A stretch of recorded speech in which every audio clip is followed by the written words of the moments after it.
ஏற்கனவே நம்ம சொன்னோம், இந்த தேர்தல்களில் சீனாவினுடைய பின்னணி இருக்கலாம் அப்படிங்கிறதையும் நம்ம யோசித்தோம். இன்றைக்கி வடகிழக்கு மாகாணத்துக்கு இன்றைக்கி அந்த சீன தூதர் போய் இன்றைக்கி அவங்க போய் அவர் பேசுகிறார் அப்படின்னா இந்த அக்சஸ் இதே போல் இன்றைக்கி ஜேவிபியை இவ்வளோ தூரம் அவர் ப்ரைஸ் பண்ணி அவங்க அதாவது சீனாவிற்கு இன்றைக்கி வேண்டப்பட்ட ஒரு ஆள் அங்கே இருக்கிறாங்க அப்படிங்கக்கூடிய அளவில் இன்றைக்கி அவர் பேசக்கூடிய ஒரு இது எல்லாமே நம்மளுடைய பாரதத்திற்கு ஒரு ஆபத்தாக முடியுமா தான் நான் பார்க்கிறேன். நீங்கள் ஒரு சட்டம் இந்திய சட்டம் இன்றைக்கி இந்தியாவில் இப்படி ஒரு சட்டத்தை இருக்குன்னா அந்த சட்டத்தை நாங்கள் ஏற்க மாட்டோம், எங்களுக்கு அந்த சட்ட முறையில் எங்களால் ஓட்டளிக்க முடியாது அப்படின்னு நீங்கள் சொன்னீங்கன்னா நீங்கள் இந்த சட்டத்தையே ஏற்காதவங்க எதுக்கு இங்கே ஓட்டு போட வரணும்? அந்தளவுக்கு கூட உங்கள் மூஞ்சை நாங்கள் எங்கேயுமே காமிச்சிக்க மாட்டோம், நாங்கள் அப்படியே இருப்போம் அப்படின்னா நீங்கள் வீட்டிலே இருங்கன்னு தான் சொல்கிறேன்.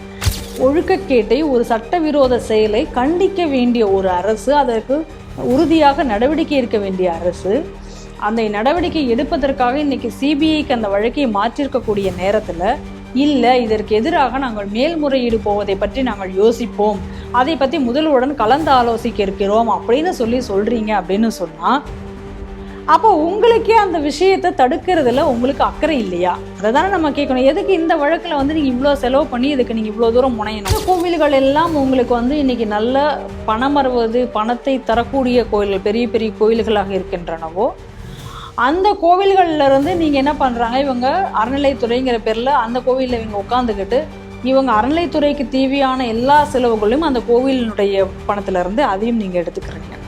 அதில் வண்டி வாங்குறீங்க கோவில் காசில். தனியார் நிறுவனத்தில் ஏதோ ஒரு சம்பவம் நடந்துருச்சு அப்படின்னு சொன்னால் அந்த தனியார் நிறுவனம் தான் அதை ஏற்றுக்கொள்ள வேண்டும் அப்படின்னு சொல்லுவாங்கல்ல.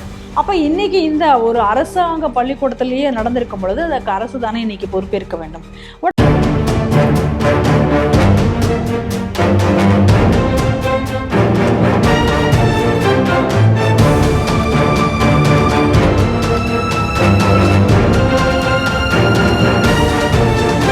டிவி நேயர்களுக்கு வணக்கம். இன்று செய்திகள் சிந்தனை நிகழ்ச்சிக்கு உங்களை அன்புடன் வரவேற்கிறேன். இன்று நாம் சிந்திக்க இருக்கும் முக்கிய செய்திகள் எவை என்று பார்ப்போம். பட்டப்பகலில் ஆசிரியைக்கு கத்தி கொத்து, வக்கீலுக்கு அரிவாள் வெட்டு, சந்தி சிரிக்கும் சட்டம் ஒழுங்கு. புராதன பாபுராயன்பேட்டை விஜய வரதராஜ பெருமாள் கோயிலை பாதுகாக்க தவறிய HRNC கமிஷனரை நீக்கம் செய்ய உத்தரவிட நேரிடும், உயர்நீதிமன்றம் எச்சரிக்கை. கள்ளக்குறிச்சி கள்ளச்சாராய வழக்கு சிபிஐக்கு மாற்றம், சிபிசிஐடி விசாரணையில் திருப்தி இல்லை என உயர்நீதிமன்றம் உத்தரவு. வாக்களிக்கும் போது அடையாளம் காண முஸ்லிம் பெண்களின் புர்கா விலக்க கட்டாயப்படுத்தக்கூடாது, சமாஜ்வாதி கட்சி கோரிக்கை. இலங்கை வடக்கு மாகாண வளர்ச்சிக்காக சீனா 12 மில்லியன் நிதி உதவி. இன்றைய செய்திகள் சிந்தனை நிகழ்ச்சியில் நம்முடன் இன்று சிந்திக்க இருப்பவர் திருமதி பிரியா வெங்கட் அவர்கள். நேயர்கள் சார்பாக அவரை அன்புடன் வரவேற்கும். வணக்கம் திருமதி பிரியா வெங்கட். வணக்கம் பாண்டிக்குமார். நேற்று பல்வேறு விஷயங்கள் சட்டம் ஒழுங்கை கேள்விக்குறியாக்கக்கூடிய ஒரு விஷயம், பல்வேறு சம்பவங்கள் நடக்கின்றன. அவர் குறிப்பிட்டு சொல்லக்கூடிய விஷயங்கள் பார்த்தீங்கன்னா கிருஷ்ணகிரி மாவட்டம் ஓசூர் கோர்ட் வளாகத்திலே ஒரு வழக்கறிஞர் வெட்டப்பட்டிருக்கிறார், ரத்த வெள்ளத்தில் மிதிக்கிறார். அப்படி ஒரு வீடியோ காணொலி சமூக வலைதளத்தில் பரபரப்பாக இருந்தது. இது தொடர்பாக செய்தியில் பார்க்கும்போது ஒரு வெட்டப்பட்ட நபர் அந்த கோர்ட் வளாகத்தில் வெட்டிட்டு பக்கத்தில் இருக்க நீதிமன்றத்தில் சரணடைந்துள்ளார். இது ஒரு விஷயம். இந்த சம்பவம் நடைபெறதுக்கு கொஞ்சம் முன்னாடி தான் ஒரு பள்ளி வளாகத்தில், தஞ்சாவூர் மாவட்டம் மல்லிப்பட்டினம், அந்த அரசு மேல்நிலைப் பள்ளியில் இப்போ ஒரு தற்காலிக ஆசிரியர், தமிழாசிரியர் பள்ளிக்கூடத்திலே அவரோட தன்னுடைய ஓய்வறையில் இருக்கப்படும் போது வெட்டப்பட்டிருக்கிறார்.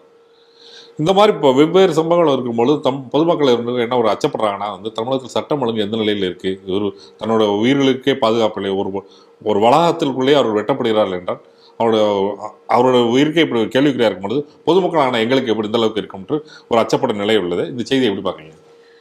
அதாவது தமிழகத்தில் இன்னைக்கு சட்டம் ஒழுங்கு சரியாக தான் இருக்கிறது அப்படின்னு சொல்லிட்டு இருக்கார் முதல்வர். ஏன்னா இன்னைக்கு காவல்துறைகளுக்கு, அதாவது அந்த துறைக்கு அவர் தான் பொறுப்பு அதிகாரியாகவும் இருக்கிறார், அவர் தானே. ஆனால் அப்படி இருக்கும் பொழுது கூட இன்னைக்கு இந்த சட்டம் ஒழுங்கு இப்படி சந்தி சிரிக்கும் பொழுது அவர் மௌனமாக இருப்பது ஏன் அப்படிங்கிறதா இன்னைக்கு எல்லாருடைய கேள்வியும். ஒரு விஷயம் நல்லா பாருங்க, 2 கொலை சம்பவம் சொன்னீங்க. இதை தவிரவும் கூட இன்னைக்கு இன்னொரு சம்பவம் இன்னைக்கு அரங்கேறிக்கிறது. இப்போ நான் அந்த செய்தி இதுக்குள்ளார வருவதற்கு முன்னாடி பார்த்தேன், மதுரையில் அந்த சம்பவம் நடந்திருக்கிறதை பார்க்கிறோம். இப்போ முதல் சம்பவத்தை நம்ம பார்த்தோம் அப்படின்னு சொன்னால் ஒரு அரசு பள்ளிக்குள்ளேயே அந்த சம்பவம் நடந்திருக்கிறது. அந்த பெண் வந்து தனிப்பட்ட ஒரு காரணங்களுக்காக, அந்த பெண்ணுடைய ஒரு பர்சனல் விஷயத்திற்காக அந்த பெண் குத்தி கொலை செய்யப்பட்டிருக்கிறாள் என்பது, அந்த ஆசிரியர் கொலை செய்யப்பட்டிருக்கிறாள் என்பது ஒரு பக்கம் இருந்தாலும் கூட, ஆனால் கொலை செய்யப்பட்ட இடம் எது என்பதை நாம் பார்க்க வேண்டியதாக இருக்கிறது. அது என்ன? அரசு பள்ளி வளாகத்திலேயே. அப்ப அரசு பள்ளி வளாகத்திலேயே இந்த மாதிரி ஒரு பெண் பணியில் இருக்கும் பொழுது இது போல அவர்கள் கொல்லப்படுகிறார்கள் அப்படின்னு சொன்னா, அப்ப அந்த பள்ளிக்கூடத்தினுடைய பாதுகாப்பே இன்னைக்கு கேள்விக்குறியாகி இருக்கிறதா இல்லையா? ஒரு பள்ளிக்கூடம் அப்படின்னு சொன்னா அதுக்கு காம்பவுண்ட் இல்லையா அப்படிங்கிற ஒரு கேள்வி வருது. சரி, அதற்கு வெளியில ஒரு வாட்ச்மேன் அப்படிங்கிறவர் பாதுகாப்பதற்காக இல்லையா? யார் வேணா ஒரு பள்ளிக்கூடத்துக்கு, அரசு பள்ளிக்கூடத்துக்குள்ள உள்ள போயிட முடியுமா அப்படிங்கிறதெல்லாம் இன்றைக்கு ஒரு கேள்விக்குறியாக இருக்கு. இப்போ என்ன சொல்றாங்க, ஏதாவது ஒன்று அப்படின்னு சொன்னா அந்த தனியார் நிறுவனங்கள், தனியார் பள்ளிகள்ல எல்லா இடங்களையும் சிசிடிவி கேமரா வைக்க வேண்டும். இதெல்லாம் அரசு உத்தரவு போடுது இல்லை. அதற்கப்புறம் இப்போ நிறுவனங்கள்ல கேமரா வைக்கணும், வியாபார நிறுவனங்கள்ல வைக்கணும். இந்த மாதிரி பல இதங்களை இப்போ வந்து கட்டாயப்படுத்து. ஒன்றும் இல்லை, ஒரு விநாயகர் சிலையை வந்து இப்போ ஒரு வாரம் வச்சு கும்பிட போறாங்க. அந்த விநாயகர் சிலைக்கு கூட இவங்க என்ன சொல்றாங்க, அந்த இடத்துல ஒரு சிசிடிவி பாதுகாப்பு கண்காணிப்பு இருக்கணும், ஒரு ஆள் அங்கேயே இருந்து அதை பாதுகாக்கிறதுக்கு இருக்கணும், என்னென்னமோ கண்டிஷன்ஸ் எல்லாம் நீங்க இதெல்லாம் போடுறீங்க. அப்போ ஒரு பள்ளிக்கூடம் என்பது அந்த பள்ளிக்கூடத்தில் இருக்கக்கூடிய இவர்களை பாதுகாக்க, அந்த மாணவர்களை பாதுகாக்க, இதெல்லாம் பார்க்காததுக்கு அரசு பள்ளியில் அப்போ சிசிடிவி கேமரா கிடையாதா? இல்லை அந்த பள்ளி நேரத்தில் யார் உள்ளே போகணும், யார் இருக்கணும் அப்படிங்கிறதுக்கு வந்து ரெகுலேட் பண்ணுறதுக்கு அங்கே வாட்ச்மேனோ இல்லை முன்னாடி ஒரு அட்டெண்டரோ யாரும் கிடையாதா? இந்த மாதிரியான கேள்விகள் நமக்கு இருக்குது. அப்போ உடனடியாக இந்த பள்ளி கல்வித்துறை அமைச்சர் ஒருத்தர் இருக்கார், யாரோ ஒரு ஆள் இங்கே மகாவிஷ்ணு ஒருத்தர் அதை வந்து ஏதோ ஒரு விஷயத்தை பேசுவதற்காக வந்தார். அப்போதான் என்னமோ மொத்த அந்த மாணவர்களுடைய வாழ்க்கையை பறிபோகிற அளவுக்கு ஏதோ நடந்த மாதிரி குய்யாமுயான்னு கத்தி உடனடியாக மாற்றம் செஞ்சார். அதை பண்ணார், இதை பண்ணார், ஏன் இடத்துல எப்பட்றா இன்னொருத்தன் வருவான் அப்படின்லாம் கேள்வி கேட்டார். இப்போ உங்களுடைய இதுக்கு உட்பட்ட ஒரு இடத்துல ஒருத்தன் உள்ளர புகுந்து ஒரு ஆசிரியையை கத்தியால் குத்தி விட்டு தப்பி சென்றிருக்கிறாள், எந்த ஒரு இதுவும் இல்லாமல், அச்சமும் இல்லாமல். அப்போ இதுக்கு வந்து இப்போ இந்த பாதுகாப்பை கொடுத்திருக்க வேண்டியதனுடைய அவசியம், யார் இந்த பாதுகாப்பை கொடுத்திருக்க வேண்டும் இதற்கு? அப்போ இதுக்கு யார் பொறுப்பு? இப்போ அரசு பள்ளிகளுக்குள்ள ஒருத்தர் வேலை செய்கிறாங்கன்னா அந்த நிறுவனத்திற்குள்ளார இருக்கும் போது அந்த அரசு பள்ளி, அந்த கல்வித்துறை தானே அதற்கு பொறுப்பு. அந்த ஆசிரியர்களுடைய பாதுகாப்பை உறுதி செய்ய வேண்டியது பள்ளி கல்வித்துறை தானே இன்னைக்கு. அப்போ நீங்கள் அந்த பாதுகாப்பை உறுதி செய்ய நீங்கள் தானே இப்போ தவறி இருக்கீங்க. அப்போ இந்த ஒரு மரணத்திற்கு அரசு இன்னைக்கு பொறுப்பேற்குமா? இப்போ ஏதாவது ஒரு தனியார் நிறுவனத்தில் ஏதோ ஒரு சம்பவம் நடந்துருச்சு அப்படின்னு சொன்னால் அந்த தனியார் நிறுவனம் தான் அதை ஏற்றுக்கொள்ள வேண்டும் அப்படின்னு சொல்லுவாங்கல்ல.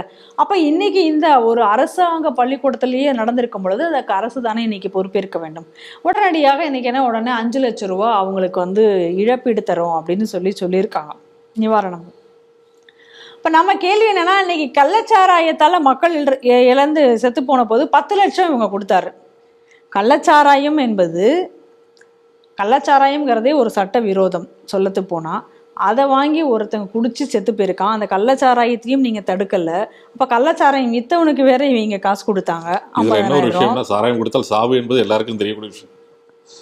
இவர் வந்து அரசு பள்ளியில் ஒரு கூட இதுல வந்து இல்ல, அதாவது கள்ளச்சாராயத்தை தடுக்க நீங்க தவறி அதுல மக்கள் செத்து போறான். அப்போ அதுக்கு நீ வந்து 5-10 லட்சம் இழப்பீடு. இன்னும் சொல்ல போனா அந்த கள்ளச்சாராயத்தை குடிச்சா நம்ம சாவோங்கிறதும் தெரிஞ்சும் ஒருத்தன் போய் கொழுப்பெடுத்து போய் கொள்ளுச்சான். ஆனால் அதுக்கு நீங்கள் இழப்பீடு கொடுத்தீங்க. ஆனால் இன்னைக்கு உங்கள் பள்ளிக்கூடத்தில் நீங்கள் பாதுகாக்க வேண்டிய ஒரு பாதுகாப்பாக நீங்கள் தான் பாதுகாப்பு தர வேண்டிய ஒரு இடத்துல ஒரு அசம்பாவிதம் இந்த மாதிரி நடந்திருக்கு. ஆனால் அதுக்கு இன்னைக்கு இவங்க கொடுத்துருக்கிற இழப்பீடு என்னன்னு பார்த்தா 5 லட்சமா. அதுவும் வந்து இன்னைக்கு வந்து மிகப்பெரிய அளவில் வந்து ஒரு போராட்டத்தை எல்லாம் நடத்தியிருக்காங்க ஆசிரியர்கள் சங்கம்லாம். ஆசிரியர்களுக்கு இன்னைக்கு பாதுகாப்பு இல்லாமல் இருக்குது அப்படின்னு சொல்லிட்டு என்ன சொன்னாங்க, போதை தடுக்கிறதுக்காக நாங்கள் பள்ளிக்கூடத்தில் இவ்வளோலாம் பண்ண போகிறோம், போதை நடமாட்டத்தை அதுக்கெல்லாம் கண்காணிப்பெல்லாம் வைக்க போகிறோம் அப்படின்றாங்க. ஒரு கொலையே நடந்திருக்கு. இன்றைக்கி என்ன சொல்ல போகிறார் முதல்வர்னு தெரியல. இது வரைக்கும் அவர்கிட்ட எந்த பதிலும் காணலை. எல்லாத்துக்கும் ஏதோ ஒரு பதில் சொல்லக்கூடிய தூமு கூட எந்த பதிலும் இப்போ சொன்னதாக தெரியல. இது ஒரு சம்பவம். அடுத்த சம்பவம் நடந்த இடம் எதுன்னு பார்த்தீங்கன்னா அது நீதிமன்ற வளாகத்துக்குள்ளாரையே அடுத்த சம்பவம் நடந்திருக்கு. அதுவும் பார்த்தீங்க அவங்க வந்து வெட்டிட்டு, அந்த வீடியோ பார்த்தா அவ்வளோ கொடூரமாக இருக்குது. வெட்டினதுக்கப்புறம் அவன் செத்துட்டாங்களா அப்படின்னு பார்த்துட்டு பொறுமையாக போகிறான். அது வரைக்கும் யாரும் அவங்களே தடுக்கலை. இவ்வளோ பெரிய ஒரு கொடூர சம்பவம் நடக்கும் பொழுது கூட காவல்துறை அதை என்ன பண்ணிட்டு இருந்தாங்க அப்படின்னு நமக்கு தெரியல அந்த இடத்துல இருந்து. ஆனால் ஒரு தைரியமாக இன்னைக்கு அந்த சம்பவம் 2 சம்பவம் பட்ட புகழ்ல இன்னைக்கு நடக்குது. அப்போ இந்த அரசாங்கம் இதை எல்லாத்தையும் பார்த்து கொண்டு கண்மூடி எதையுமே, அதாவது இன்னைக்கு ரவுடிகள்ல பிடிக்கிறதுல எல்லாத்துலேயும் ஒரு மெத்தனம் காட்டுறதுனால என்ன ஒரு நிலைமைக்கு இன்னைக்கு வந்திருக்குன்னா, இப்போ இந்த 2 கொலையாளிகளுமே இன்னைக்கு நீங்கள் பார்த்தீங்க அப்படின்னா ஏதோ ஒரு கூலிப்படை, அவங்க வந்து ரவுடிகள் இல்லை அவங்களுக்கு பயிற்சி பெற்றவர்கள் இந்த மாதிரியாக அந்த மாதிரி ஒன்றுமே கிடையாது. 2மே பர்சனல் இஷ்யூ தான். ஒரு அவுட் ஆஃப் ஒரு ஆங்கரில் வந்து இந்த கொலை சம்பவம் 2 சம்பவமே நடந்திருக்கு. ஆனால் இந்த மாதிரி நடக்குது அப்படின்னா இது நடக்க முடியும் அப்படிங்கிற ஒரு சூழ்நிலை இருக்கிறதுனால தானே அந்த மாதிரி ஒரு சம்பவம் நடக்குது. இந்த 2 கொலைகளுமே தவிர்க்கப்பட வேண்டிய கொலைகள் தானே. அப்படி ஒரு பெரிய ஒரு ரீசனும் கிடையாது இதற்கு பின்னாடி, இல்லை இது ஏதோ பிளான் பண்ணி பண்ணப்பட்ட மர்டரும் கிடையாது 2மே. ஆனால் 2 மர்டருமே பண்ணுறதுக்கான வாய்ப்புகள் இருக்கு. அப்படி பண்ணாலும் பண்ண முடியும். நம்ம ஆயுதத்தை எடுத்துக்கொண்டு நீதிமன்ற வளாகத்துக்குள்ள ஒரு அருவாளை எடுத்துட்டு போக முடியும். அருவாளை எடுத்துட்டு வளாகத்துக்குள்ள ஒரு ஆள் போக முடியுது அப்படின்னு சொன்னா அவனுக்கு தைரியம் இருக்கிறனால தான் அவன் எடுத்துட்டு போறான். யோசிச்சு பாருங்களேன். எங்கேயோ எங்கேயோலாம் கொலை நடக்கல. ஒரு கத்தியை எடுத்துட்டு ஸ்கூலுக்குள்ளார தாராளமாக போக முடியும் அப்படிங்கிறனால தான் அவன் போய் கொலை பண்ண முடியுது. அப்போ இன்னைக்கு அதுக்கான ஒரு அந்த சட்டம் ஒழுங்கு எவனும் கண்டுக்க மாட்டான், எந்த போலீஸ்காரங்களும் கண்டுக்க மாட்டாங்க. ஏற்கனவே இருக்கிற ரவுடிகளே கண்டுக்கல, அதில் நம்மளையும் கண்டுக்க போகிறான் அப்படிங்கிற ஒரு துணிவு தானே. ஏற்கனவே கோவை மாவட்டத்தில் இதே போல் ஒரு நீதிமன்ற வளாகத்துலேயும் இதே போல் ஒரு அசால்ட்டு நடந்ததை நம்ம பார்க்குறோம். அப்போ அந்த அசால்ட்டும் போது அன்னைக்கு எந்த குற்றவாளி அதை செய்தானோ அவனுக்கு ஒரு கடுமையான ஒரு தண்டனை அந்த மாதிரி எல்லாம் வழங்கப்பட்டிருந்தால் இது வந்து ரொம்ப இந்த மாதிரியான நடக்குமா இன்னைக்கு? இன்னொன்று, ஆயுத புழக்கம்ங்கிறது சர்வசாதாரணமாக அந்த ஆயுத புழக்கங்கள் இங்கே இருக்கிறதுனால தானே யார் வேணா போய் யாரை வேணா வெட்ட முடியுங்கிற ஒரு சூழ்நிலை இன்னைக்கு உருவாயிருக்கிறது. அப்போ இதை வர இன்னொரு விஷயத்தையும் நம்ம பார்க்கணும். இந்த 2 சம்பவமுமே இன்னைக்கு ஒரு குற்றம் செய்வதற்கு ஒரு பயம் இல்லாத ஒரு, அதாவது சட்ட ரீதியாகவும் இன்னைக்கு பயம் இல்லாத ஒரு சூழ்நிலையை இந்த அரசாங்கங்கள், ஏன்னா இவங்களே வந்து ரவுடிகளை ஊக்குவித்து வளர்த்து விடுவதால இன்னைக்கு யாருக்குமே வந்து ஒரு ரவுடித்தனம் செய்வதற்கோ எதற்கோ ஒரு பயம் இல்லாத ஒரு சூழ்நிலை ஒரு பக்கத்தில். இன்னொரு பக்கத்தில் என்ன அப்படின்னு பார்த்தீங்க அப்படின்னா, இவங்கெல்லாம் சாதாரண மக்கள். இன்னைக்கு கொலை செய்த இந்த 2 குற்றவாளிகளுமே ஒரு பெரிய குற்ற பின்னணியோ இல்லை ஒரு பெரிய ஒரு இதுவோ இல்லாத ஒரு ஆட்கள் தான். அப்போ அவங்களும் கூட இந்த மாதிரி ஒரு கொடூர மரணத்தை அவங்களால செய்ய முடியுது அப்படின்னா என்ன அப்படின்னா, அதாவது ஒரு பாவ புண்ணியங்களுக்கான ஒரு அச்சமின்மை. அதெல்லாம் என்னன்னா, சிறு வயதிலிருந்து நீதி கதைகள், நீதி போதனை கதைகள்லாம் நமக்கெல்லாம் அந்த காலத்தில் சொல்லித்தரப்பட்டது பள்ளிகளில். ஒரு தப்பு செஞ்ச அப்படின்னு சொன்னால் அதுக்கான ஒரு பாவம் இருக்கும். சட்ட ரீதியான தண்டனைகள் அதெல்லாம் ஒரு பக்கம் விட்டுருங்க. ஒரு தப்பு செஞ்சோம், யாரையாவது ஒரு ஆள் துன்புறுத்தினோம் அப்படின்னா அந்த பாவம் நம்மை வந்து சேரும். அதற்காக நாம திரும்ப அதற்கு அனுபவிக்க வேண்டியிருக்கும். அப்படிங்கக்கூடிய அந்த பாவ புண்ணியங்களை பற்றி அந்த சிந்தனைகள் அது முழுவதுமாக இன்னைக்கு நம்ம மனசுல இருந்து துடைக்கப்பட்டது. அது செய்தது திராவிடம் தான். அப்ப திராவிடம் இன்னைக்கு சட்டத்தையும் பேணி காத்து அதையும் தடுக்க தவறிவிட்டது. அதனால சட்ட ரீதியாகவும் யாரும் இன்னைக்கு வந்து அதுக்காக பயப்பட தயாராக இல்லை. இயல்பாக நம்ம கீழ் இருக்கக்கூடிய தர்மங்கள், இந்த மண்ணில் இருந்த அந்த தர்மம், அதையும் இன்னைக்கு ஒழிச்சாகிவிட்டது. அதாவது பாவ புண்ணியம் அப்படிங்கக்கூடிய அந்த தர்மங்கள். அதனால இந்த மாதிரியாக குற்றங்கள் இன்னைக்கு தமிழகத்துல பெருகி இருக்கிறது. அதனால நம்ம எப்பயும் நான் சொல்ற மாதிரி திராவிடம் இருக்கும் வரை தமிழகத்துல ஒரு நல்ல தீர்வு கிடைக்காது, ஒரு நல்ல ஒரு ஆட்சி இருக்காது. திராவிடம் இருக்கும் வரை மக்களுக்கு பாதுகாப்பு இருக்காது. திராவிடம் ஒழிந்தால்தான் தமிழகம் அமைதி பூங்காவாக இருக்க முடியும் அப்படிங்கிறதான் இந்த சம்பவங்கள் மேலும் நமக்கு உறுதிப்படுத்துகின்றன. இந்து அறநிலையத்துறை பற்றி பல்வேறு செய்திகள் பார்த்துருக்கோம். பல்வேறு முறையில் கோர்ட்டுக்கு வந்து கண்டனம் தெரிவிக்கப்பட்டாலும் அது தன்னுடைய செயல்பாட்டில் இருந்து மாறுறதும் இல்லை. அது சொல்லுவாங்க, ஏதோ ஒரு மேலே மழை பெஞ்சாக்கிறதுனா சொல்லுவாங்க, தன்னுடைய அசம்பந்தங்கள் அது அப்படின்னு இருக்கும். அந்த மாதிரி ஒரு செயல் தான் வந்து ஏற்கனவே நடந்திருக்கு. கோர்ட்டும் கண்டித்திருந்தாலும் கொஞ்சம் கடுமையாக செயல்பட்டதாகவும் சொல்லலாம். கடுமையான இதுதான். ஆனால் இந்த ஒரு நடவடிக்கையும் எடுத்ததாக தெரியவில்லை.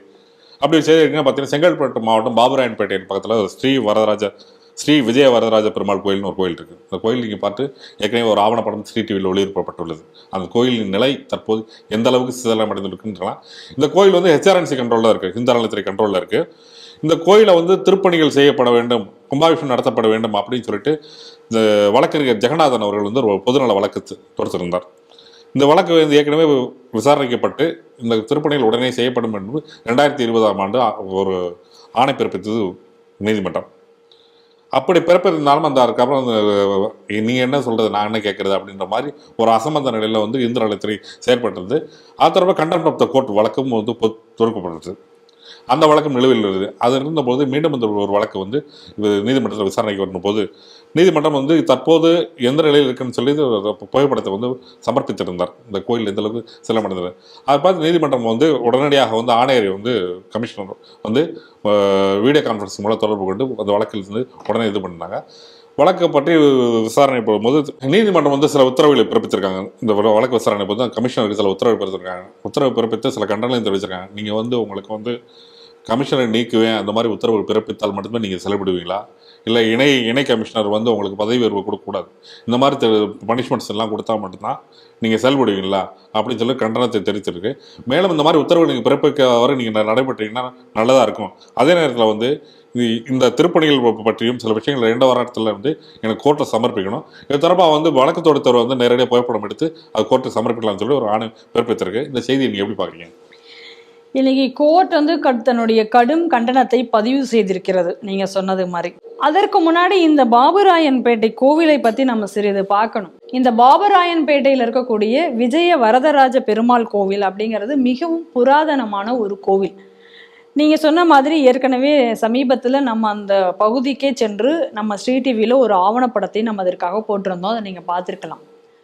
அதுல பார்த்தீங்கன்னா தெரியும் அந்த கோவிலினுடைய பழமை எப்படிப்பட்ட பழமையான கோவில், அது யாரால உருவாக்கப்பட்டது அப்படிங்கிறதெல்லாம் பார்க்குறோம். ஒரு சாதாரண ஒரு கிருஷ்ணராயர் என்பவர் அந்த காலத்துல அவர் வந்து இதே போல ஒரு கோவிலை உருவாக்க வேண்டும் அப்படின்னு சொல்லி நினைச்சு அதை வந்து கட்டுறார். அவரால் முடியாததே அவருடைய மகன் வந்து முடிக்கிறார் அப்படிங்கிறதெல்லாம் நம்ம பார்த்தோம்.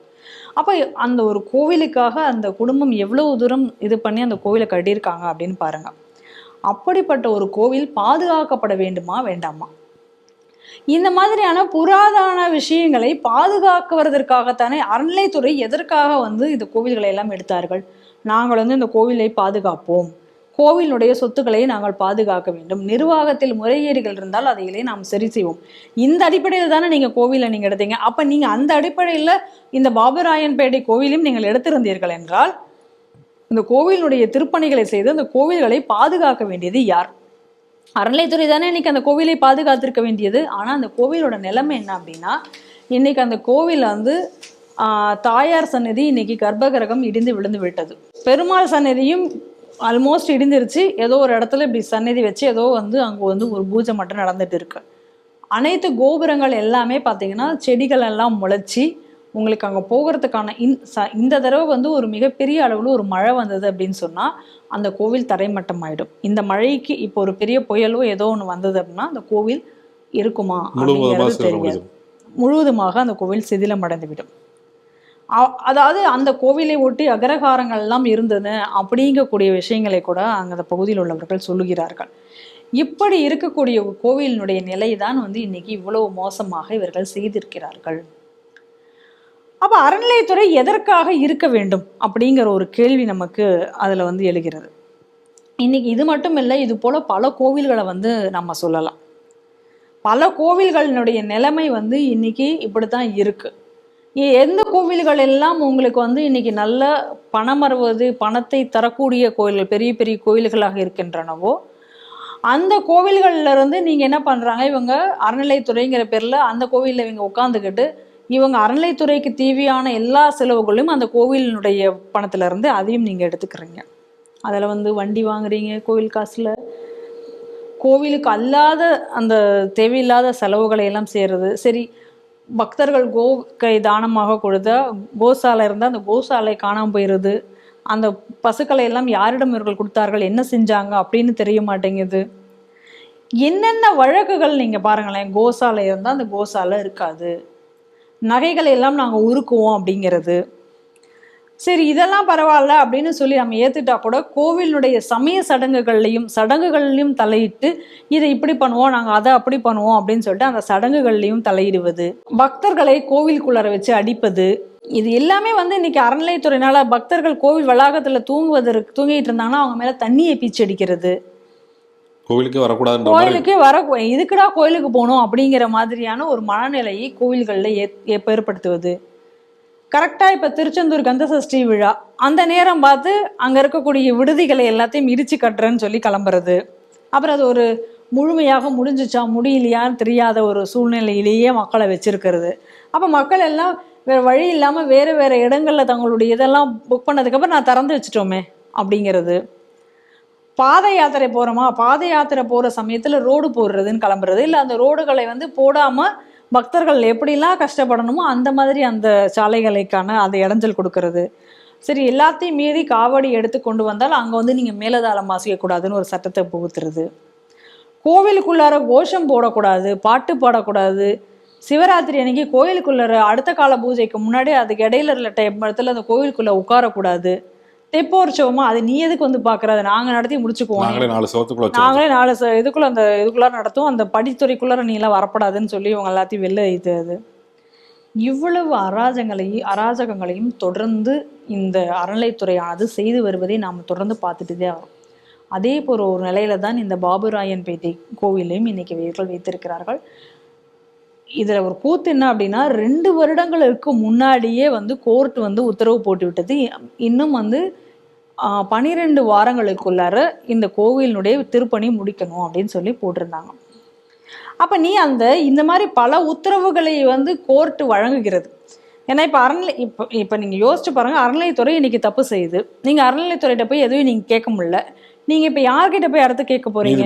உடனே நம்ம நீதிமன்றத்துல போய் நம்ம கேட்கிறோம். அப்ப அந்த நீதிமன்றம் என்ன போடுது, நீதிமன்றத்துல ஒரு வழக்குல ஜெயிச்சிட்டோம், அப்பாடா நமக்கு ஒரு தீர்வு கிடைக்கும்னு மக்கள் நினைக்கிறாங்க, இந்துக்கள் பக்தர்கள் நினைக்கிற நேரத்துல அந்த தீர்ப்பை என்னைக்காவது ஒரு நாளாவது இந்த அறநிலையத்துறை கேட்டு நடந்திருக்கா அப்படின்னா அது ரொம்ப ரேர்.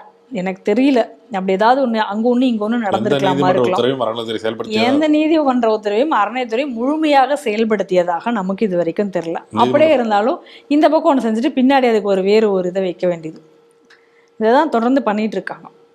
அப்ப நீதிமன்றங்களும் இவ்வளவு நாளைக்கு இன்னைக்கும் என்ன நீதிமன்றம் சொல்லியிருக்கு நல்லா நீங்க பாருங்க, நான் கமிஷனரை நாங்கள் சஸ்பெண்ட் செய்ய வேண்டியிருக்கும், கமிஷனருடைய பதவியை பறிக்க வேண்டியிருக்கும், இணை கமிஷனருடைய பதவி உயரை ரத்து செய்ய வேண்டியிருக்கும் செய்வோம், இப்படிதான் சொல்லியிருக்கு. ஏதாவது ஒரு ஆளை நீ சஸ்பெண்ட் பண்ணியிருந்தேன்னா, ஏதாவது ஒரு கோவில், நீங்க கமிஷனர் வரைக்கும் நீங்க போக வேண்டாங்க கோர்ட்டு, ஏதோ ஒரு கோவிலுடைய ஈஓவுடைய பதவியை சஸ்பெண்ட் பண்ணுங்க. ஏதாவது ஒரு ஈஓவை சஸ்பெண்ட் பண்ணி ஜெயில் 6 மாசம் ஜெயில்னு நீங்க தண்டனை கொடுங்க. ஏன் தண்டனை? அவ்வளோ ஒரு அராஜகம் நடந்துட்டு இருக்குல்ல இந்த கோவில்ல. இப்படிப்பட்ட புராதனமான விஷயங்களை நீங்க வெளிநாடுகளில் போய் பாருங்க. நம்ம ஊர்ல இருந்து எடுத்துட்டு போன விஷயங்களை வைத்து அங்க மியூசியம் வச்சு அவங்க அதை பாதுகாத்துட்டு இருக்காங்க.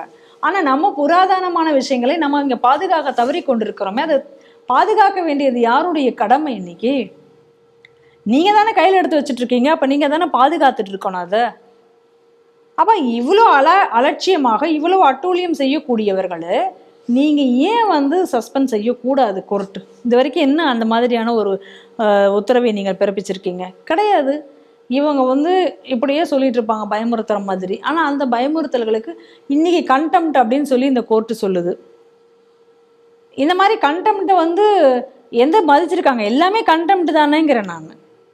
இன்னைக்கு இந்த கண்டெம்ட்னு சொல்லக்கூடிய நீதிமன்றம் எனக்கு தெரிஞ்சு பல வழக்குகள்ல இதே போலதானே அறநிலையத்துறை கண்டெம்ட்ல தானே இருக்கு. அப்ப ஏதாவது ஒரு வழக்குலையாவது இவர்கள் ஒரு கடுமையான ஒரு தண்டனை கொடுத்தால்தான் அறநிலையத்துறைக்கும் அந்த ஒரு பயம் இருக்கும், அந்த அதிகாரிகளும் அதை உணர்ந்து செயல்படுறார்கள். இல்லைன்னா இப்படியே கோர்ட்டு சொல்லிட்டே இருக்க போது இதே அறநிலையத்துறை ஏதாவது ஒரு கதையை சொல்லிட்டே திருப்பு போயிட்டே இருக்க போறாங்க. இது இப்படியே தான் போயிட்டு இருக்கு. ஆனா இன்னைக்கு இவ்வளவு நாள் கழிச்சு இந்த ஒரு இவ்வளவு பெரிய நீண்ட போராட்டங்களை தொடர்ந்து ஜெகநாதன் அவர்கள் இந்த வழக்கையை தொடர்ந்து இப்ப நடத்தி கொண்டிருந்திருக்கிறார்.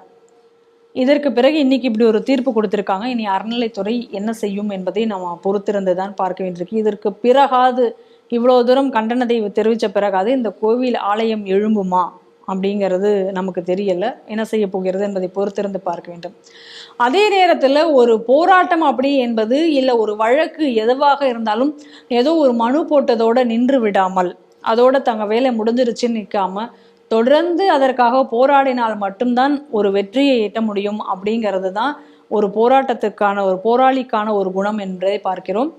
அந்த வகையில் ஜெகநாதன் அவர்கள் தொடர்ந்து இதற்காக வழக்கறிஞர் ஜெகநாதன் அவர்கள் தொடர்ந்து போராடி இன்னைக்கு வந்து ஒரு தீர்ப்பையும் வெற்றிகரமாக வாங்கியிருக்கிறார்.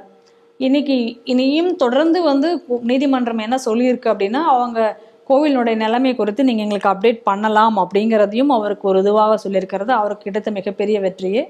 ஆனால் அறநிலையத்துறை என்ன செய்ய காத்திருக்கிறது என்பதை நம்ம போக போக பார்க்கலாம். ஜெகநாதன் அவருக்கு நம்மளுடைய பாராட்டுக்கள். கள்ளக்குறிச்சி மாவட்டம் கருணாபுரத்தில் வந்து கடந்த ஜூன் மாதத்தில் வந்து விஷசாராயம் குறித்து கிட்டத்தட்ட ஒரு 70 மேற்பட்டவர்கள் வந்து உயிரிழந்தனர். இந்த சம்பவத்தை தமிழகம் முழுவதும் பெரும் ஒரு சோக அலையை ஏற்படுத்தியிருந்தது. இது தொடர்பாக வந்து எதிர்கட்சிகள் தங்களுடைய ஆளுங்கட்சியை பெரும் குற்றச்சாட்டினர். அந்த குற்றச்சாட்டின் தொடர்பாக என்ன பண்ணுறாங்கன்னா, தமிழக அரசு வந்து ஒரு விசாரணை மேற்கொண்டு சொல்லி சிபிசிஐ விசாரணை உத்தரவிட்டது. ஆளுங்கட்சி கீழே இருக்கக்கூடிய ஒரு அமைப்பு, அதாவது முதல்வர் கீழே இருக்கக்கூடிய அமைப்பு தான் காவல்துறை. இந்த காவல்துறையை விசாரித்தால் வந்து நியாயமாக இருக்காது என்று எதிர்கட்சிகள் எல்லாம் ஒன்றடைந்து என்ன பண்ணாங்க, நீதிமன்றத்தில் வழக்கு தருகின்ற குறிப்பாக வந்து பாமக, அதிமுக, பாஜகவோட வழக்கறிஞர்கள் இவங்களாம் எல்லாரும் சேர்ந்து வந்து நீதிமன்றத்தில் தனித்தனியாக வழக்கில் போயிருந்தார்கள். இந்த வழக்கினுடைய விசாரணை தற்போது வந்துட்ட போது வந்து தமிழக அரசின் காவல்துறை விசாரிக்கக்கூடாது, சிபிஐ தான் விசாரிக்கப்பட வேண்டும் என்று நேற்று நீதிமன்றம் தீர்ப்பு அளித்திருந்தது. இது தொடர்பாக ஆவணங்கள் எல்லாமே வந்து சிபிஐயிடம் ஒப்படைக்க வேண்டும் தமிழக காவல்துறை அப்படின்னு இருந்தது. இது தொடர்பாக வந்து சட்ட அமைச்சர் ரகுபதி அவர்கள் கூறப்படும்போது இத்தனை நாங்கள் மேல்முறையீடு செய்வதற்கு குறித்து முதல்வர் முடிவு செய்வார் அப்படின்னு பேட்டி கொடுத்திருந்தார். இந்த செய்தி நீ எப்படி பார்க்குறீங்க? ரகுபதி வந்து வித்தியாசமாக ஒரு பேட்டி கொடுத்துருக்கார். நமக்கு சில விஷயங்கள் அதில் புரியலை, சில கேள்விகள் அடிப்படையில் நமக்கு இதில் எழுகிறது. ரகுபதி என்ன சொல்கிறார், இது வந்து அதிர்ச்சி அளிக்கிறது, நாங்கள் வந்து இது வந்து ஏதாவது சிபிசிஐடி இதிலிருந்து சிபிஐக்கு மாற்றணும் அப்படின்னு சொல்லும் பொழுது சிபிஐ அப்படிங்கிறது வந்து அதில் மத்திய அரசும் அதில் சேர்கிறது. அப்போ மத்திய அரசுக்கும் மாநில அரசுக்கும் இடையில் ஒரு நிர்வாக சிக்கல்கள் இதில் ஏற்படும் அப்படின்னு சொல்கிறாரு. என்ன மாதிரியான நிர்வாக சிக்கல்கள் ஏற்படும் அப்படிங்கிறது நமக்கு புரியல. ஏன் மத்திய அரசினுடைய காவல்துறை அதில் சம்மந்தப்பட்டிருந்தால் அதில் என்ன பிரச்சனை வரப்போகுது? இன்னைக்கு வந்து ஒரு கோர்ட்டே வந்து நீங்கள் வந்து விசாரிக்கக்கூடாது அப்படின்னு சொல்லுது அப்படின்னு சொன்னால், இப்போ எதிர்கட்சிகள் சொன்னால் எதிர்கட்சிகள் செஞ்சது அரசியல் அப்படின்னு அவர் சொல்கிறாரு. சரி, எதிர்கட்சிகள் அரசியலுக்காக செய்கிறாங்கன்னு வச்சுக்கலாமே. கோர்ட் வந்து அரசியல் செய்யாது இல்லையா? தீர்ப்பு அரசியலாக இது அப்போ நீங்கள் இந்த தீர்ப்பு வந்து நீங்கள் அரசியலாக பண்ணுறீங்க அப்படின்னு நீங்கள் சொல்ல வரீரா? இப்போ அவர் என்ன சொல்ல வராரு அதுலேருந்து அரசியலுங்கிறது மூலமாக நமக்கு புரியலை. கோர்ட்டு ஏன் வந்து இவங்க மேலே நம்பிக்கை இல்லாமல் இப்போ சொல்லுது அப்படின்னு சொன்னால், இப்போ மரக்காணத்தில் முதல்ல வந்து இந்த மாதிரி கள்ளச்சாராய மரணம் ஏற்பட்டது பார்க்குறோம். சரி, கள்ளச்சாராய மரணம் ஏற்பட்ட உடனே அதுக்கடுத்து என்னாச்சு, கொஞ்ச நாள் கூட இல்லை கள்ளக்குறிச்சியில் அதே போல் சம்பவம் நடந்தது. நீங்கள் முதல்ல கள்ளச்சாராய மரணங்கள் ஏற்படும் பொழுதே நீங்கள் வந்து காம்பன்சேஷன் அனௌன்ஸ் பண்ணீங்க. அப்போ கள்ளச்சாராயம் விற்றவனுக்கு வேறு நீங்கள் அதில் பணம் கொடுத்தீங்க. அப்போவே வந்து இது பெரிய அளவில் அது வந்து எல்லாருமே அதை கிரிட்டிசைஸ் பண்ணாங்க. கள்ளச்சாராயம் விற்றவனுக்குலாம் எப்படா பணம் கொடுக்குறீங்க அப்படின்னு கேட்டதுக்கு அவனும் ஒரு வியாபாரி தானே அப்படின்னாங்க. அப்பொழுது அமைச்சர் அவனுக்கும் குடும்பம் இருக்கு, அவனுக்கு குடும்பம் இருக்கே, அவனும் கூட குற்றவாளி தான் இருந்தாலும் அவனுக்கும் குடும்பம் இருக்கே அப்படின்னு. அப்போ இதெல்லாம் பார்த்த கோர்ட்டுக்கு எப்படிங்க நம்பிக்கை வரும்? அமைச்சர்களே நீங்கள் இப்படி பேசும் பொழுது இதையெல்லாம் பார்த்தா ஒரு கோர்ட்டுக்கு வந்து எப்படி நம்பிக்கை வரும்? ஸ்டேட் போலீஸ் எப்படி வந்து இதில் விசாரணையை நடத்தும் அப்படின்னு சொல்லிட்டு. ஏன்னா நீங்களே தீவிரமாக இல்லை. நீங்கள் அதுக்கு அப்புறம் என்ன சொன்னது, கோர்ட்டே என்ன சொல்லிச்சு, ஒரு ஆருடம்லாம் வேற சொல்லிச்சு. அப்போ வந்து நம்ம தூமுவா ஆக்கப்படலை. அப்போ அவர் அமைச்சராக மட்டும்தான் இருந்தார். அப்போ வந்து என்ன சொல்லிச்சு, முதல்வர் போகலை, அவருக்கு டைம் இல்லைன்னா கூட அவர் போட்டோம், இப்போ தூமுவா இருக்கிறாரு, அந்த தூமு போகட்டும் அப்படின்னு சொல்லி அப்போ சொன்னாங்க. ஆனால் அவரும் போகல, இவரும் போகலை. அப்போ இவங்க யாருமே அதை போய் என்ன, ஏன்னா கல்வராயன் பகுதிகளெல்லாம் தான் அப்போ இந்த கள்ளச்சாராய மரணம்லாம் வந்தோடனே அந்த கல்வராயன் பகுதி முழுக்க இவங்க வந்து போனாங்களாம். ஆய்வு செஞ்சபோது பல சாராயங்களை ஒழித்தார்கள் எல்லாம் நம்ம படித்தோம். அதுக்கு முன்னாடி இவங்களுக்கு தெரியலையான்னு கேட்கக்கூடாது. அப்போ தெரியலையா போலீஸ்காரங்களுக்கு அதுக்கு முன்னாடி? அப்போ ஒரு மரணம் வந்ததுக்கு அப்புறம் தான், இவ்வளோ பெரிய பிரச்சனைகள் வந்ததுக்கப்புறம் அந்த பகுதியில் போய் என்னென்னு பார்த்துருக்கீங்க, பார்த்ததுக்கப்புறம் அரெஸ்ட் பண்ணியிருக்காங்க. அப்போ அதுக்கு முன்னாடி இவர்களோட ஆசையோடு அந்த தொழில் நடந்ததா? இதெல்லாம் சந்தேகமாக நமக்கு வருது இல்லை இந்த கேள்வியெல்லாம். அப்போ அதெல்லாம் கோர்ட்டுக்கு வராதா? அப்போ இந்த சந்தேகங்களுடைய அடிப்படையில் தான் கோர்ட் வந்து இன்றைக்கி மாற்றிருக்கு. இதை மாற்றின உடனே இப்போ இவருக்கு வந்து மத்திய போலீஸும் அதில் வரும். மத்திய போலீஸ் வந்து அவங்களுக்கு என்ன பிரச்சனை? நீங்கள் தான் எங்கள்கிட்ட இந்த பிரச்சனை இல்லை, ஆதாரங்கள் இருக்குது, ஆவணங்கள் இருக்குது, நாங்கள் எல்லாத்தையும் தீவிரமாக நடவடிக்கை எடுக்கிறோம் அப்படிங்கிற பட்சத்தில் எதுக்கு நீங்கள் பயப்படணும் அதுக்கு? அதுக்கப்புறம் இப்போ ஜெயலலிதா கேஸ் எல்லாம் வரும்போது எங்களுக்கு சிபிஐ கேஸ் தானே வேணும் நீங்கள், அப்போ நிர்வாக பிரச்சனை வராதா? அப்போ சிபிஐ தான் விசாரிக்கணும் அப்படின்னு சொன்ன பொழுது அப்போ நிர்வாக பிரச்சனை வராதா நம்மளுடைய கேள்வி. சரி, மத்திய அரசனுடைய திட்டங்களுக்கே நீங்கள் ஸ்டிக்கர் ஓட்டுறீங்களே, உண்மையிலே அதில் தானங்க உங்களுக்கு நிர்வாக பிரச்சனையே வந்திருக்கணும். ஏன்னா திட்டமும் மத்திய அரசோடது, பணமும் அதுக்கு மத்திய அரசு அனுப்பப்போகுது, அதில் போய் நீங்கள் ஸ்டிக்கர் ஓட்டினீங்கன்னா அப்போ நிர்வாக சிக்கல் வராதா? சரி, உண்மையிலேயே ஒரு நிர்வாக சிக்கல் வரக்கூடாது அப்படிங்கிறதுக்காக மத்திய அரசு நாங்கள் கொடுத்த பணத்துக்கு என்ன கணக்குன்னு கேட்டுச்சு. வெள்ள நிவாரணத்துக்கு கொடுத்த பணத்துக்கு கணக்கு கொடுங்க, நாங்கள் பணம் தரோன்னுது. அப்போ அந்த பணம் கணக்கு கொடுங்கன்னு கேட்டோடனே குய்யோ முயோன்னு கத்துனீங்களே தர முடியாதுன்னு. அப்போ அதுதானே உண்மையான நிர்வாக சிக்கல். அப்போ நீங்கள் அதை பற்றி ஏன் பேசலை? சரி, கர்நாடகாவில் காங்கிரஸ் ஆட்சி தான் இருக்குது, உங்கள் கூட்டணியில் தான் அவங்க இருக்காங்க, உங்கள் ராகுல் தான் அடிக்கடி இங்கே வர்றாரு, நானும் ராகுலும் நீண்ட கால நம்பர்னு கைகோத்து நடந்து போனீங்க, அந்த ஜூடோ யாத்திரை கூட போனீங்க. அப்போ அங்கெல்லாம் போயிட்டு எங்கள் கர்நாடகாவில் இந்த காவிரி பிரச்சனை இருக்குது, தண்ணி தர மாட்டேன்னு அவங்க சொல்லிட்டு இருக்காங்க, நீங்கள் உங்கள் கட்சியில் எல்லாம் பேசி முடிவெடுத்து உங்கள் தொண்டர்கள்கிட்டலாம் பேசி தமிழ்நாடுக்கு தண்ணி கொடு, ஏன்னா நம்ம இங்கே கூட்டணியில் இருக்கோம் அப்படின்னு நீங்கள் பேசியிருக்கலாமே. உங்கள் அரசியல் லாபத்துக்காக கூட நீங்கள் அதை பேசி சாதிச்சிருக்கலாமே. ஆனால் நீங்கள் அதெல்லாம் விட்டுட்டு மத்திய அரசு தான் அதை செய்யணும் அப்படின்னு சொல்லி அங்கே கொண்டு போனீங்க. அப்போ உங்களுக்கு நிர்வாக சிக்கல் வரலையா? சரி, இவங்க கூட்டணியில் இருக்காரு திருமா, அவர் இப்போ ஒரு பொதுக்கூட்டம்லாம் நடத்தினார், மது ஒழிப்பு கூட்டம்லாம் இப்போ நடத்தினார், பெரிய மாநாடுலாம் நடத்தினார். இப்போ அந்த மாநாட்டுக்கு பிஜேபி தவிர வேற எல்லாரையும் கூப்பிட்டார், நம்ம பார்த்தோம். அந்த மாநாட்டில் இப்போ அவங்க என்ன பேசுகிறாரு, மத்திய அரசு தான் மது ஒழிப்பை தடுப்பதற்கு சட்டம் கொண்டு வரணும் முழுசா அப்படின்னு அவர் சொல்கிறார். அது தேசிய அளவில் அவர் கொண்டு வந்தால் தான் தடுக்க முடியும் அப்படின்னு அவர் அங்கே பேசுகிறாரு. மாநிலத்தை செய்கிற தப்பெல்லாம் விட்டுட்டு அங்கே பேசுகிறாங்க. அப்போ நம்மளுடைய கேள்வி என்னென்னா, எதுக்கெடுத்தாலும் வந்து இது வந்து ஸ்டேட் பாலிசியில் தான் இருக்கணும், கல்வியா இது மாநில உரிமை அதில் தான் இருக்கணும் அப்படின்னு. அப்பயே நீங்கள் சொல்லலை இதெல்லாம் நிர்வாக சிக்கலை உருவாக்கும், நீயே அந்த கோரிக்கையை நீங்கள் வைக்கிறீங்கன்னு திருமாவையும் அவங்க கண்டிக்கல, மாநில உரிமையை அது மீறிடும், அதனால் இந்த மாதிரி விஷயங்கள்லாம் நம்ம மாநிலத்துக்குள்ளே தான் பார்த்து நம்ம சட்டம் இயற்றணும், அப்போ ஏன் சொல்லலை? அப்போது வந்து இது உங்கள் மாநில மத்திய நிர்வாகத்துக்கு இடையில் சிக்கலை சீர்குலைக்காதா? இதெல்லாம் நம்ம ரகுபதி இதுக்கெல்லாம் பதில் சொல்வாரா அப்படின்னு தெரியல. ஆனால் ஒழுக்கக்கேட்டை, ஒரு சட்டவிரோத செயலை கண்டிக்க வேண்டிய ஒரு அரசு, அதற்கு உறுதியாக நடவடிக்கை எடுக்க வேண்டிய அரசு, அந்த நடவடிக்கை எடுப்பதற்காக இன்னைக்கு சிபிஐக்கு அந்த வழக்கை மாற்றிருக்கக்கூடிய நேரத்தில் இல்லை, இதற்கு எதிராக நாங்கள் மேல்முறையீடு போவதை பற்றி நாங்கள் யோசிப்போம், அதை பற்றி முதல்வருடன் கலந்து ஆலோசிக்க இருக்கிறோம் அப்படின்னு சொல்றீங்க அப்படின்னு சொன்னால், அப்போ உங்களுக்கே அந்த விஷயத்தை தடுக்கிறதுல உங்களுக்கு அக்கறை இல்லையா? அதை தானே நம்ம கேட்கணும். எதுக்கு இந்த வழக்கில் வந்து நீங்கள் இவ்வளோ செலவு பண்ணி இதுக்கு நீங்கள் இவ்வளோ தூரம் முனையணும் அப்படிங்கிற கேள்வி அடிப்படையில் எல்லாருக்கும் வருதா இல்லையா? அப்போ கள்ளச்சாராயத்தை ஒழிப்பதற்கான ஒரு முனைப்பை இன்னைக்கு இந்த அரசாங்கம் காட்டவில்லை அப்படிங்கக்கூடிய ஒரு எண்ணம் தான் நமக்கு இதில் வருகிறது. இந்த மது ஒழிப்பு மாநாட்டு நடத்தின உடனே அப்போ நடத்தும் பொழுதே திரும்ப என்ன சொல்லிட்டு இருந்தாரு, நான் வந்து உண்மையிலேயே இந்த மது ஒழிப்பு மாநாட்டிற்காகத்தான் நான் வந்து மதுவை ஒழிக்கணுங்கிறதுக்கு தான் மாநாடு நடத்துகிறேன், ஆனால் எல்லாருமா இதை வந்து அரசியல் பண்ணுறோம் அப்படின்னு சொல்கிறாங்க அப்படின்லாம் பொலம் நடது, அரசியலுக்காக நான் செய்கிறேன். இப்போ நம்ம என்ன சொல்லணும், இப்போ திமுக அவங்க கூட்டணியில் இருக்கிற கட்சி தான், இப்போ அந்த வழக்குகள் சிபிஐக்கு மாற்றப்பட்டு விசாரணை முறையாக பண்ணணும் அப்படிங்கிறதுக்கு சிபிஐக்கு மாற்றணும்னு சொல்லி கேட்டிருக்காங்க. இது வந்து நீதிமன்றமும் அதுக்கு உத்தரவு போட்டிருக்கிறது. அப்படிங்கும் பொழுது இப்போ இவங்க இதை எதிர்க்கிறார்கள் என்றால், இப்போ திரும்ப அங்கே போயிட்டு இதெல்லாம் எதிர்க்காதீங்க, நான் இதை வரவேற்கிறேன் அப்படின்னு சொல்லி இதை வரவேற்று இன்னைக்கு ஓப்பனாக அவர் வந்து இதுக்கு இது கொடுப்பாரா? அப்படி மேல்முறையீடு போச்சுன்னா அந்த மேல்முறையீடுக்கு போகக்கூடாது என்று இவர் போராட்டம் நடத்துவாரா? இது நம்மளுடைய கேள்வி. அப்படி உண்மையிலேயே அவர் அதை செய்தார் அப்படின்னு சொன்னால், அவர் இந்த மது ஒழிப்பு மாநாட்டை உண்மையிலேயே மதுவை ஒழிக்க வேண்டும் என்ற எண்ணத்தில் தான் நடத்தினார்னு நம்ம எடுத்துக்கலாம்.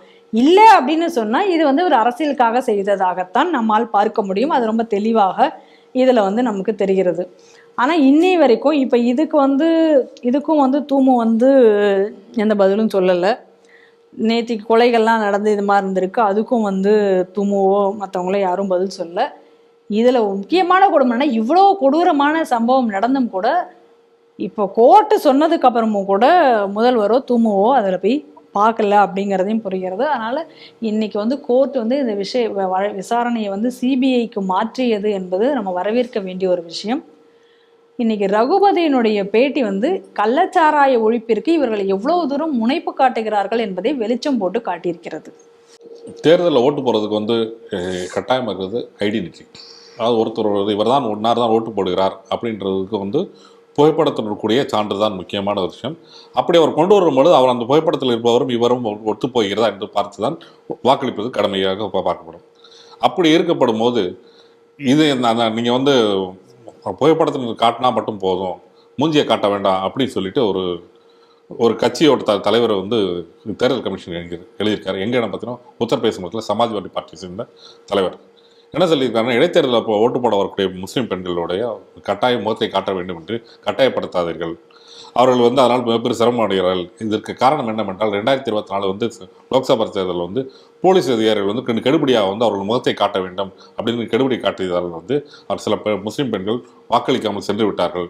இப்படி நீங்கள் கட்டாயப்படுத்த வேண்டாம், இனிமேல் வந்து நீங்கள் வந்து அவர்கள் வந்து கார்டு மட்டும் காட்டினா போதும், ஓட்டு வாக்களிக்க வேண்டும் அப்படின்னு சொல்லிட்டு ஒரு லெட்டர் வந்து தேர்தல் கமிஷன் எழுதியிருக்காரு. இந்த செய்தி நீங்கள் எப்படி பார்க்குறீங்க? சாதாரணமாக நீங்கள் எங்கேயாச்சும் போகணும் அப்படின்னு சொன்னால் கூட நீங்கள் வந்து உங்களுடைய முகத்தை வந்து நீங்கள் காமிச்சாகணும். ஐடென்டிட்டி ப்ரூஃப் கையில் இருந்தால் கூட இதுவும் அதுவும் இப்போ ரயிலில் போகிறோம், டிக்கெட் இல்லைன்னா கூட உங்களுடைய ஐடி ப்ரூஃப் இருக்கா, உங்களுடைய ஆதார் கொடுங்க அப்படின்னு சொல்லிட்டு ஆதாரையும் நம்ம ஃபேஸையும் பார்த்துட்டு சரின்ட்டு போகிறாங்க. இது எல்லாருக்கும் இயல்பாக இருக்கக்கூடியது. அப்படி இருக்கும் பொழுது இன்றைக்கி துலுக்கனாக இருந்தால் நாங்கள் எந்த அடையாளத்தையும் காட்ட வேண்டாம் அப்படிங்கிற ஒரு ரூல் இங்கே வரணுமா? இல்லை, அப்படி ஒரு ரூலுக்காக அவங்களுக்கு மட்டும் இது பொருந்தாது, அவங்க எந்த அடையாளத்தில் வேணால் வரலாம் அப்படின்னு சொல்லி இன்றைக்கி சொல்ல வராற சமாஜ்வாடி பார்ட்டி கட்சின்னு எனக்கு புரியலை. இன்றைக்கி எதை வந்து இந்த சமாஜ்வாடி பார்ட்டி கட்சி வந்து இன்றைக்கி செய்யணும் என்று நினைக்கிறார்கள் என்பது நமக்கு புரியல். இன்றைக்கி என்ன அப்படின்னு சொன்னால், இதனுடைய முழுசையும் நான் பார்த்தேன். என்ன நடந்திருக்குன்னா, இதில் 7 போலீஸ்காரர்களை வேற வந்து சஸ்பெண்ட் செய்திருக்கிறார்கள். இது குறித்து வந்து பிஜேபி தரப்பில் சொல்லும்பொழுது என்ன சொல்கிறாங்க அப்படின்னு சொன்னால், ஓட்டளிப்பதற்காக வந்தவர்கள் வந்து நிறைய பேர் இந்த மாதிரி பர்தாவை போட்டு கொண்டு வந்து அந்த ஓட்டர்ஸ் லிஸ்ட்லேயுமே அவங்க பேர் இல்லாமல், அதாவது அதுக்கு முறையாக இல்லாமல் வந்திருந்தார்கள். அதனால தான் அதை செக் பண்ண வேண்டி இருந்தது. அந்த மாதிரி உள்ள ஓட்டுக்கள் 4-5 ஓட்டுக்கள் ஏதோ சம்திங் இருந்திருக்கு, அதையெல்லாம் அவர்கள் நோட் பண்ணியிருக்கிறார்கள். இந்த நிலையில தான் இந்த சம்பவம் சர்ச்சைக்குரியதாக இருக்கிறது அப்படின்னு சொல்லி அவங்க சொல்லியிருக்காங்க. அதை வந்து விசாரணை மேற்கொள்ள எலெக்ஷன் கமிஷனும் மேற்கொள்ள போகிறோம் அப்படின்னு சொல்லியிருக்கு. அப்போ இப்போ இந்த விஷயத்தோட இன்னைக்கு வந்து சமாஜ்வாடி கட்சியினுடைய அந்த அறிக்கையும் நீங்கள் பாருங்கள், அந்த லெட்டரையும் பொருத்தி பாருங்கள். இப்போ இவங்களுக்கு வந்து அதாவது ஒரு பொய்யாக ஓட்டளிப்பதற்காக இந்த மாதிரி ஒரு வேலையை வந்து ஊக்குவிப்பதற்காக இன்னைக்கு சமாஜ்வாடி இதற்கு செய்கிறதா? எலெக்ஷனில் தேர்தலில் ஒரு முறைகேடை நடத்துவதற்கு இதை வந்து இந்த பர்தாவை ஒரு விஷயமாக பயன்படுத்துகிறார்களா அப்படிங்கிற சந்தேகம் வருதா வரலையா நமக்கு? நிச்சயமா இல்லையா? ஏன்னா யோசிச்சு பாருங்க, ஒரு எலக்ட்ரோரல், நீங்கள் சொன்ன மாதிரி ஒரு எலக்ட்ரோரல் நடக்கிற இடத்துல ஒரு ஓட்டு போட ஒருத்தவங்க போனாங்க அப்படின்னு சொன்னால் அங்கே இருக்கக்கூடிய எலக்ட்ரோரல் ஆஃபீஸு பூத் ஏஜென்ட்னுடைய வேலை என்ன? அவங்க கொண்டு வந்திருக்கக்கூடிய ஐடி ப்ரூஃபு, அந்த ப்ரூஃப் அந்த ஓட்டர் ஐடியில் ஓட்டர்ஸில் இந்த பேர் அதெல்லாம் இருக்கிறதா? அதே ஏன்னா எதுக்கு அப்புறம் நீங்கள் வந்து ஃபோட்டோவோட உங்களுடைய ஓட்டர்ஸ் லிஸ்ட்டில் நீங்கள் வச்சுருக்கீங்க? இப்போ சாதாரணமாக ஓட்டர் ஐடி இல்லை வெப்சைட்டில் போய் ஓட்டர்ஸ் லிஸ்ட்டை நீங்கள் எடுக்கிறீங்க அப்படின்னு சொன்னால் அந்த ஓட்டர்ஸ் லிஸ்ட்டில் உங்களுடைய புகைப்படம் இருக்காது. ஆனால் அந்த தேர்தல் நடக்கும் பொழுது அங்கே இருக்கக்கூடிய பூத் ஏஜென்ட் கையில் இருக்கக்கூடிய ஓட்டர்ஸ் லிஸ்ட்டுங்கிறது புகைப்படத்தோடு தான் இருக்கும். எதுக்கு? வரவங்க அவங்க தான் வராங்களா அப்படிங்கிறதை பார்ப்பதற்காக தானே அந்த புகைப்படத்தையே நீங்கள் அங்கே வச்சுருக்கீங்க, ஒட்டி வச்சுருக்கீங்க. அப்போ அந்த புகைப்படத்தை எடுக்கும்போது வந்திருக்கிறாள் அவங்க தானாங்கிறத எப்படி பார்ப்பீங்க? அவங்க பர்தாவை விளக்க சொல்லி தான் நம்மளால் பார்க்க முடியும். அப்போ அதில் என்ன தப்பு இருக்குது? அப்போ அந்த ஒரு ஐடென்டிட்டியை கூட நான் வந்து ரிவீல் பண்ண மாட்டேன் அப்படின்னு சொன்னால் அவங்க ஓட்டளிக்க வேண்டிய அவசியம் இல்லைன்னு நான் சொல்கிறேன். நீங்கள் ஒரு சட்டம் வந்து இந்திய சட்டம் இன்னைக்கு வந்து இந்தியாவில் இப்படி ஒரு சட்டத்தை இருக்குன்னா அந்த சட்டத்தை நாங்கள் ஏற்க மாட்டோம், எங்களுக்கு அந்த சட்ட முறையில் வந்து எங்களால் ஓட்டளிக்க முடியாது அப்படின்னு நீங்கள் சொன்னீங்கன்னா, நீங்கள் இந்த சட்டத்தையே ஏற்காதவங்க எதுக்கு இங்கே ஓட்டு போட வரணும்? அந்தளவுக்கு கூட உங்கள் மூஞ்சை நாங்கள் எங்கேயுமே காமிச்சிக்க மாட்டோம், நாங்கள் அப்படியே இருப்போம் அப்படின்னா நீங்கள் வீட்டிலே இருங்கன்னு தான் சொல்கிறேன்.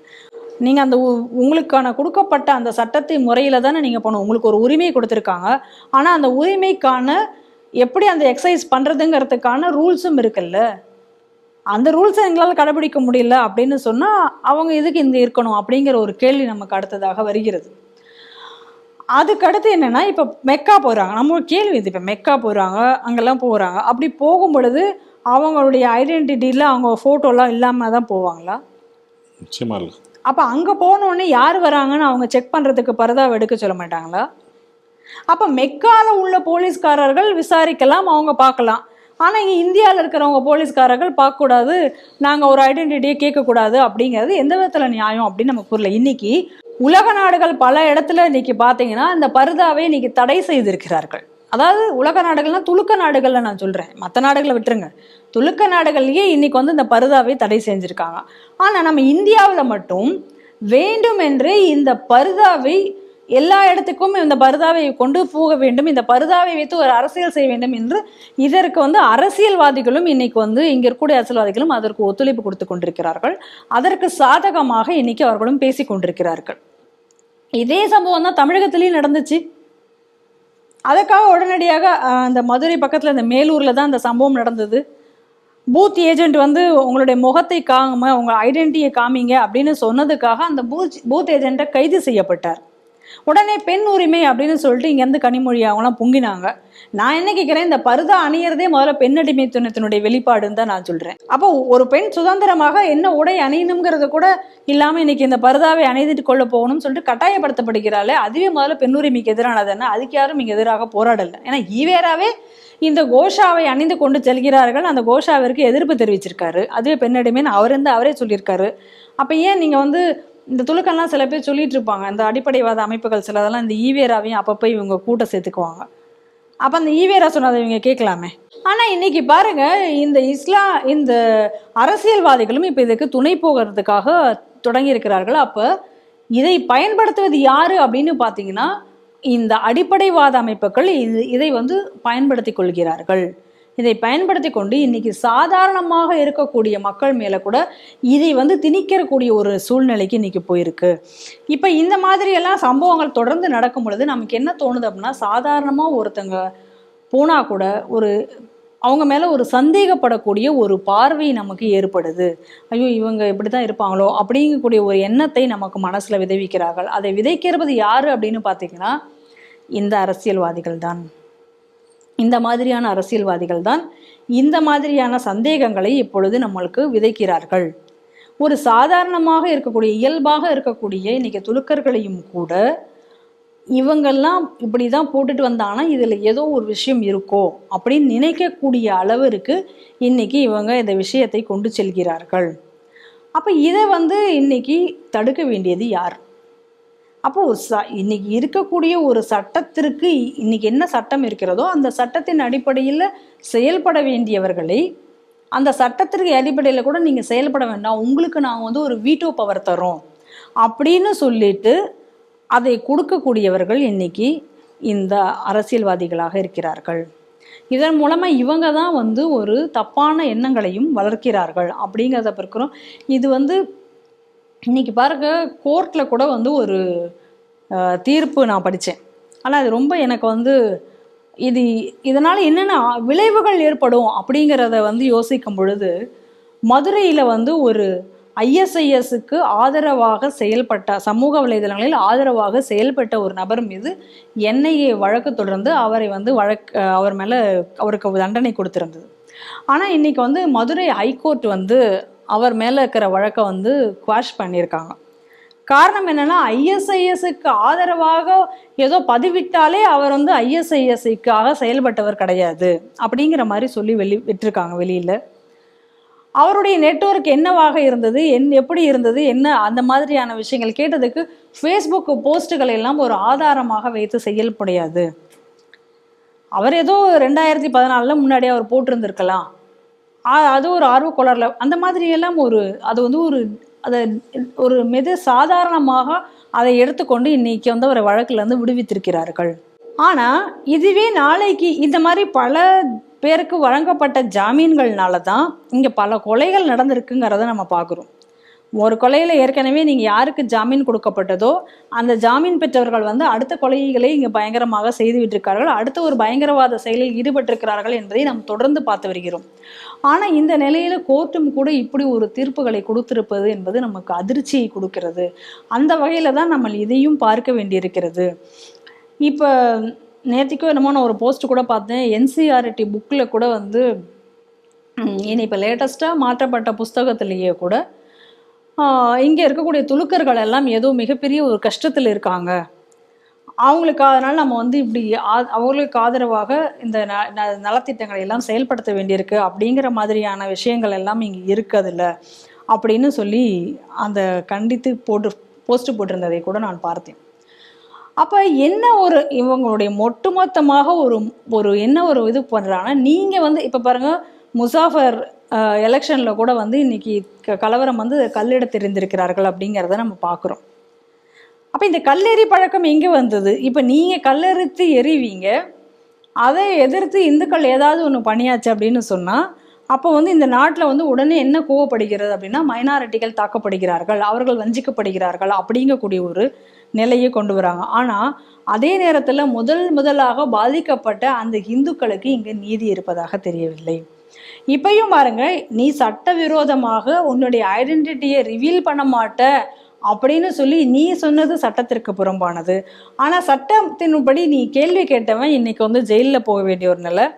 சட்டத்திற்கு புறம்பாக நடந்து கொண்டவர்களுக்காக நியாயம் கேட்டு இவர்களும் வந்து இனிமேல் எலெக்ஷன் கமிஷன் வந்து புர்காவை போட்டிருந்தாலும் அவர்கள் ஐடென்டிட்டிக்காக புர்காவை விலக்க தேவையில்லை என்று ஒன்று பண்ணுங்க அப்படின்னு சொல்லிட்டு கேட்குறாங்க அப்படின்னு சொன்னால், எந்த மாதிரியான சில ஓட்டுக்காரர்களுக்காக இந்த அரசியல் கட்சிகள் எந்த நிலைக்கு சென்று கொண்டிருக்கிறார்கள். ஆனால் ஒன்று மட்டும் இந்த அரசியல் கட்சிகளை புரிந்து கொள்ளவில்லை, இது போன்ற செயல்பாடுகள்னால இது அவங்களுக்கே ஒரு கட்டத்தில் வந்து அது எதிராக முடியும் என்பதை இன்றைக்கு வரை அவர்கள் புரிந்து கொள்ளவில்லை. அதுதான் இன்றைய வரைக்கும் இன்னைக்கு ஒரு நிலையில் இருக்கு. இது வந்து பயங்கரவாதத்தையும் அடிப்படைவாதத்தையும் ஊக்குவிக்கத்தான் செய்யுமே தவிர இதற்கு முடிவு கிடையாது என்பதை இந்த செய்தியிலிருந்து நாம் புரிந்து கொள்ள வேண்டும். சமீபத்தில் இலங்கை தேர்தல் நடைபெற்று முடிந்தது சில தினங்களிலே வந்து இலங்கை வடக்கு மாகாண மக்களின் வாழ்வாதாரத்துக்காக வந்து சீன தூதர் வந்து ஒரு $12 மில்லியன் வந்து அதனுடைய காசோலையை வந்து அதனுடைய ஆளுநருக்கு கொடுத்துருக்கார். இது வந்து மக்களின் வாழ்வாதாரத்தை பெருக்கவும் இது பண்ணணும் அப்படின்னு சொல்லி கொடுத்துருக்கார். இது வந்து ஒரு குழப்பத்தை ஏற்படுது. சமீபத்தில் தான் வந்து தேர்தல் முடிந்த உடனே இந்த செயல் நடந்திருக்கு. அதுவும் குறிப்பாக தமிழர்களுக்கு வாழ்வாதாரத்தை உயர்த்துவதற்காக கொடுக்கப்பட்டிருக்கு. இந்த செய்தி நீங்கள் எப்படி பார்க்குறீங்க? சீன தூதரனுடைய அந்த பேச்சை பார்த்தால் பல விஷயங்கள் சீனாவினுடைய கணக்கு நமக்கு புரியும். அது மட்டும் இல்லாமல் ஏற்கனவே இலங்கையினுடைய விவகாரத்தில் இந்தியா இன்னும் கடுமையாக அது கூர்ந்து கவனித்து பல விஷயங்களை மாற்றி முடிவெடுக்க வேண்டும் என்பதை நாம் ஏன் சொல்லி கொண்டிருக்கிறோம் என்பதும் அதில் புரியும். இந்த செய்தியிலேருந்து சொல்கிறேன். இப்போ வடகிழக்கு மாகாணங்களுக்கு இன்னைக்கு வந்து அதிக அளவில் இப்போ அவர்கள் உதவி பண்ணியிருக்கோம் அப்படின்னு அவங்க சொல்கிறாங்க. இந்த சீன தூதரும் இப்போ அங்கே போயிருக்கார். இதற்கான காரணம் என்ன அப்படிங்கிறத நீங்கள் பார்க்கணும். அந்த சீன தூதரனுடைய பேச்சில் நீங்கள் பார்த்தீங்க அப்படின்னு சொன்னால், இப்போ வந்திருக்கக்கூடிய அந்த புதிதாக இன்னைக்கு எதிர்க்கக்கூடிய அந்த ஜேவிபி கட்சியை மிகவும் ஆதரித்து அவர் பேசியிருக்கிறார். அது சொல்லும் பொழுது இன்னைக்கு இந்த ஜேவிபி கட்சியினுடைய வெற்றிங்கிறது எந்த கட்சிக்குமே கூட இன்னைக்கு எந்த ஒரு இதுவும் இல்லாமல் காணாமல் போய் இன்னைக்கு தமிழர் கட்சிகள் கூட இன்னைக்கு வந்து பெருமளவில் ஜேவிபிக்கு தான் ஓட்டளித்து வெற்றி பெற செய்திருக்கிறது. தமிழர்களோட அதிகமாக வந்து ஜேவிபி கூட்டுகள் தமிழர் கட்சிக்கு போடவில்லை. ஆமாம், தமிழர்கள் கட்சிக்கு இன்னைக்கு போடவில்லை அப்படின்னு இன்னைக்கு அவர் வந்து அதை ஒரு பெருமையான ஒரு விஷயமாக இன்னைக்கு அதை இன்சிஸ்ட் பண்ணி சொல்லியிருக்கார். நம்ம ஏற்கனவே நம்ம சொன்னோம், இந்த தேர்தல்களில் சீனாவினுடைய பின்னணி இருக்கலாம் அப்படிங்கிறதையும் நம்ம யோசித்தோம்.